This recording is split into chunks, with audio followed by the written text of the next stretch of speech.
You ever wondered who are the greatest and strongest warriors of all time? We did too, that's why we went ahead and gathered information about them. Learning about the types of ancient warriors and their military feats is interesting, and it's important to discuss the limits of people during a war. Welcome.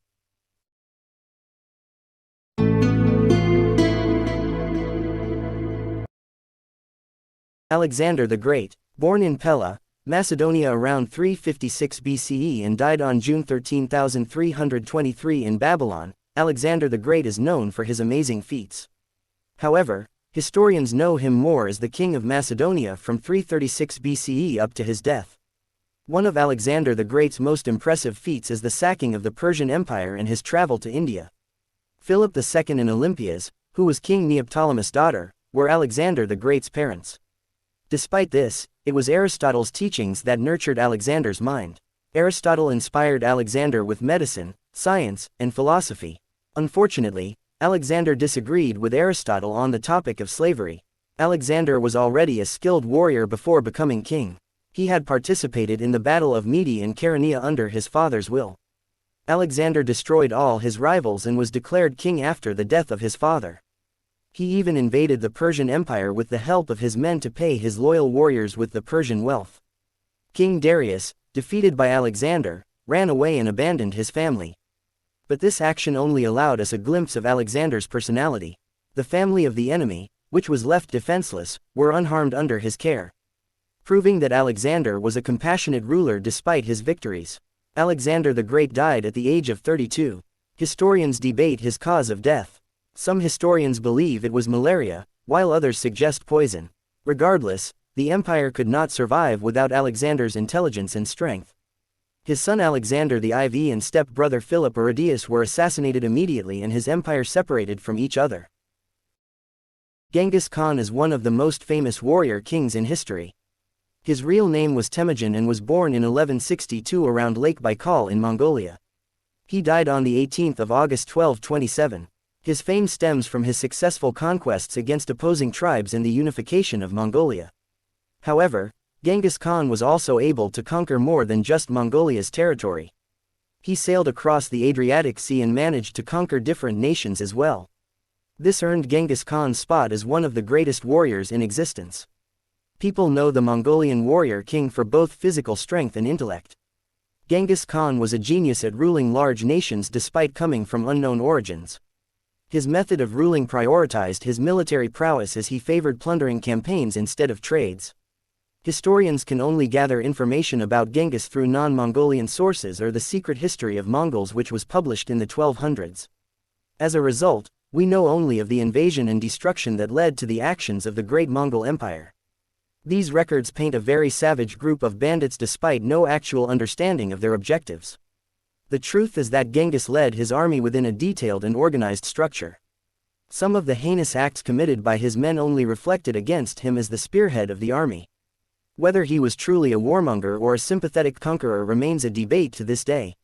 However, Genghis indeed had many lovers who birthed him many children, resulting in 16 million descendants today. Archaeologists cannot find his body and still don't know how he died. King Ashoka was born in India. Unfortunately, details of his younger years remain a mystery. Legends foretelling his youth spread a century after his death, like his supposed ability to recall his past lives. Despite the mysteries surrounding his background, Ashoka remains a celebrated Indian emperor even today. He ruled over the Maurya dynasty from 268 to 232 BCE. During his reign, Ashoka the Great expanded his inherited empire throughout Afghanistan and Bangladesh while spreading Buddhism's value to his people. Ashoka's actions during and after the Battle of Kalinga immortalized him. It is a famous historical battle between the Maurya Empire and Kalinga state. Archaeologists and historians agree that the battle took place on Dali Hills, Dali. Ashoka battled against the Kalinga state, which had no rulers, which resulted in the death of 250,000 people. Ashoka's kind personality was shown after the events of the Kalinga War. The cost of the war shattered his conscience. This resulted in Ashoka turning his back on wars entirely.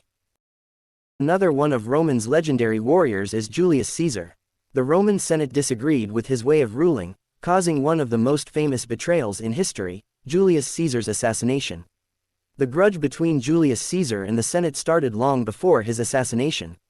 Julius, who wasn't even king at the time, denied the court ruling and traveled across the Rubicon River. This action may seem minuscule, but was the result of the Roman Senate's fear of Caesar's growing power. Knowing fully well that his actions would lead to a civil war, Julius Caesar committed insubordination. Julius Caesar was an intelligent military tactician. This allowed him to rise through the ranks as he formed allies. The first one is Crassus, a man with political and military influence said to be the wealthiest man in Rome. The second one was Pompey, a political leader. Pompey's betrayal of Caesar stemmed from his jealousy, especially since Caesar immortalized his name after the conquest of Gaul. Caesar had defeated the Gallic tribes, one of the strongest warriors that intimidated the Roman Empire. Caesar defeated Pompey in the Great Roman Civil War. Afterward, Caesar defeated Pharaoh Ptolemy XIII in the Battle of the Nile, giving Queen Cleopatra her right to the throne. Julius had many more victories in battle.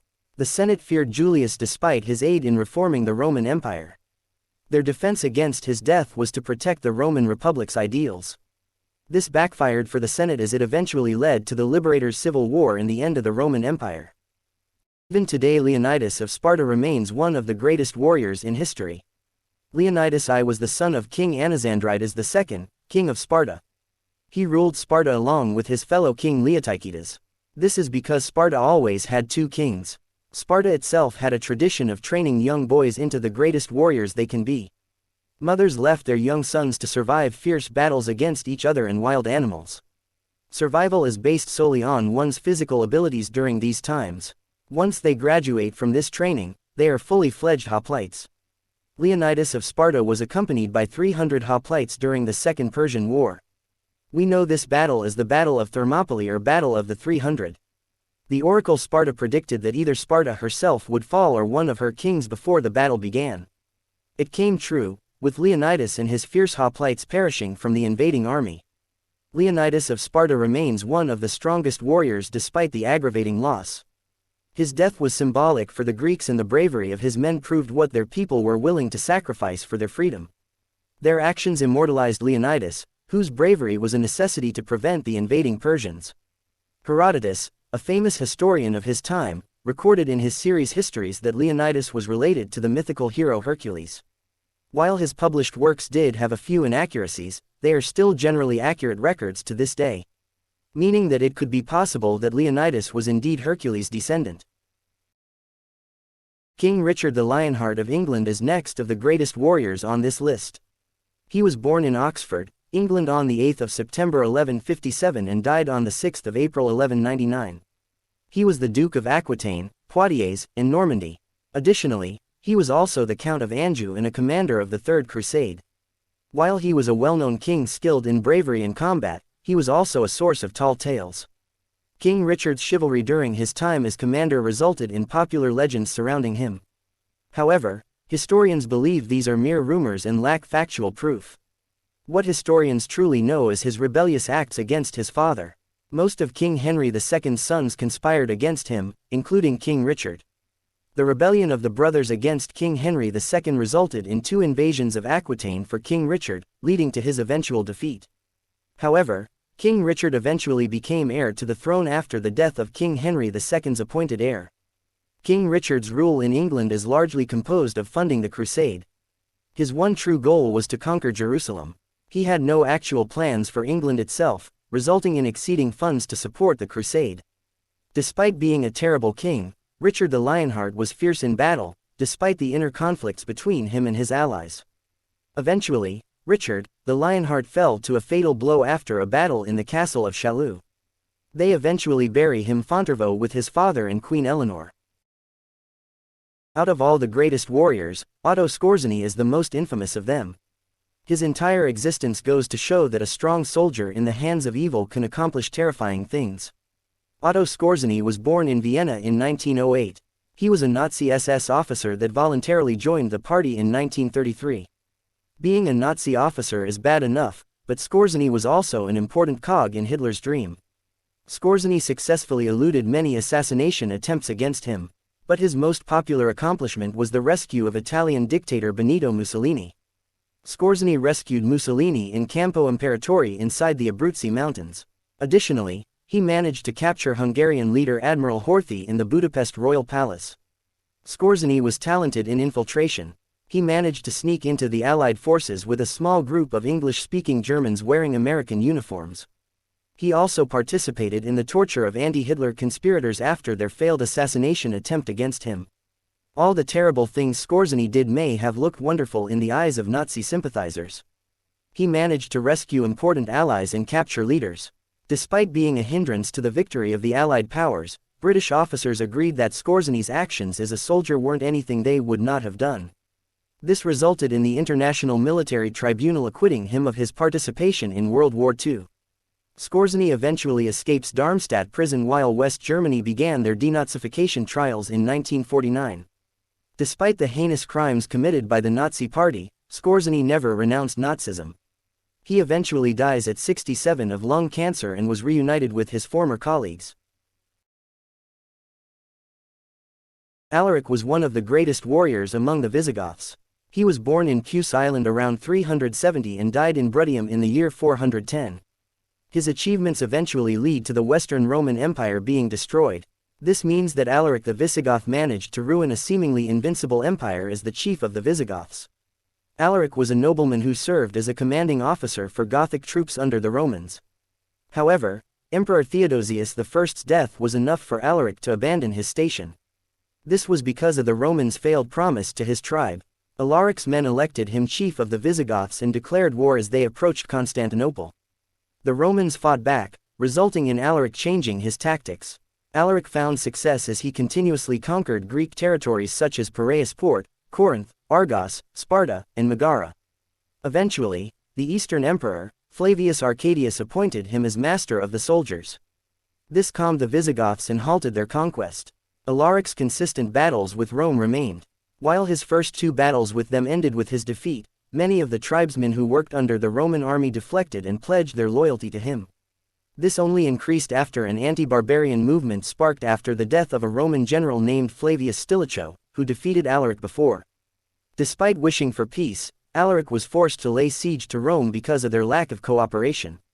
He dethrones the Western Emperor Flavius Honorius and occupies Rome for 3 days. This is an impressive feat, especially since the Roman Empire was invincible for 800 years. In addition, the term barbarian did not match Alaric's nature, especially since the civilians were never harmed during their occupation. Katalun is the first female on our greatest warriors list. She also goes by the names Ajarn, Kotal Sagan, Ayuruk, and Ayarig. She lived from around 1260 to 1306 as a Mongolian princess. Katalun was the daughter of Kaidu, tracing her lineage to Genghis Khan and cousin of Kublai Khan, the founder of the Yuan dynasty. Kaidu favored Katalun for her strength. She was talented in horseback riding, wrestling, and archery. Kaidu believed in his daughter's abilities enough to have her with him during campaigns. Katalun and her father fought wars against her cousin Kublai Khan. Their goals were to continue the nomadic lifestyle of the Chagatai Khanate from Kublai Khan's Chinese ways. As a noblewoman, many suitors wished for her hand in marriage. However, Katalun declared she would only marry the man who can defeat her in wrestling. The records show that Katalun had defeated an estimated 1,000 men during this declaration. Kaidu aimed to make Katalun his successor. This meant that he believed in Katalun's military prowess and leadership against all 14 of her brothers. However, the males of his tribe disagreed with his decision. Katalun eventually died around the 1300s. Historians discovered written experiences with Princess Katalun by Rashid al-Din Hamadani, a famous historian, physician, and statesman. Rashid recorded that Katalun was in love with a Mongolian ruler in Persia named Ghazan. Marco Polo, the famous Venetian merchant, also recorded Katalun's activities. In his account, Marco Polo claims that Katalun was agile and deadly. He describes Katalun as bursting from the formation of her father's army, slicing an enemy soldier, and quickly returning to her father's side. This describes her agility and bravery, facing an army, killing one of them, and returning without a scratch.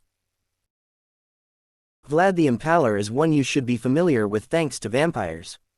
The Impaler, whose real name is Vlad III Dracula or Vlad Tepes, was born in Transylvania as the Prince of Wallachia.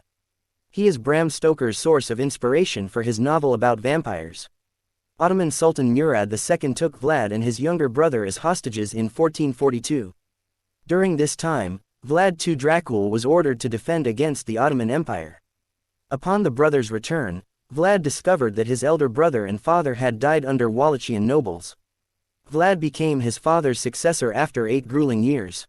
To ensure his throne, Vlad tortured his enemies on stakes in the ground, impaling them alive.